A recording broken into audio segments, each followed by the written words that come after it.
اور جو لوگ کفر میں جلدی کرتے ہیں ان کی وجہ سے غمگین نہ ہونا، یہ اللہ کا کچھ نقصان نہیں کر سکتے۔ اللہ چاہتا ہے کہ آخرت میں ان کو کچھ حصہ نہ دے اور ان کے لیے بڑا عذاب تیار ہے۔ جن لوگوں نے ایمان کے بدلے کفر خریدا وہ اللہ کا کچھ نہیں بگاڑ سکتے اور ان کو دکھ دینے والا عذاب ہوگا۔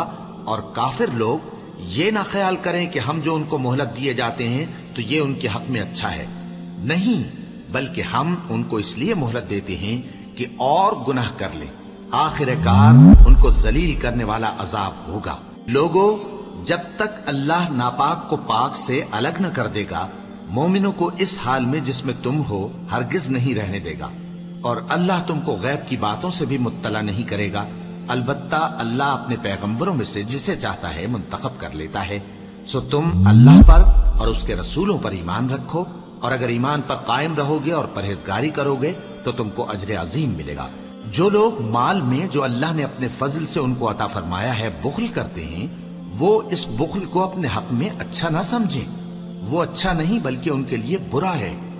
وہ جس مال میں بخل کرتے ہیں قیامت کے دن اس کا طوق بنا کر ان کی گردنوں میں ڈالا جائے گا، اور آسمانوں اور زمین کا وارث اللہ ہی ہے، اور جو عمل تم کرتے ہو اللہ کو معلوم ہے۔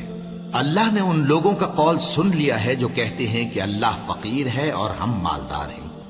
یہ جو کچھ کہتے ہیں ہم اس کو لکھ لیں گے، اور پیغمبروں کو جو یہ ناحق قتل کرتے رہے ہیں اس کو بھی قلم بند کر رکھیں گے، اور قیامت کے روز کہیں گے کہ سخت جلن والی آگ کے عذاب کے مزے چکھتے رہو۔ اللہ اکبر، اللہ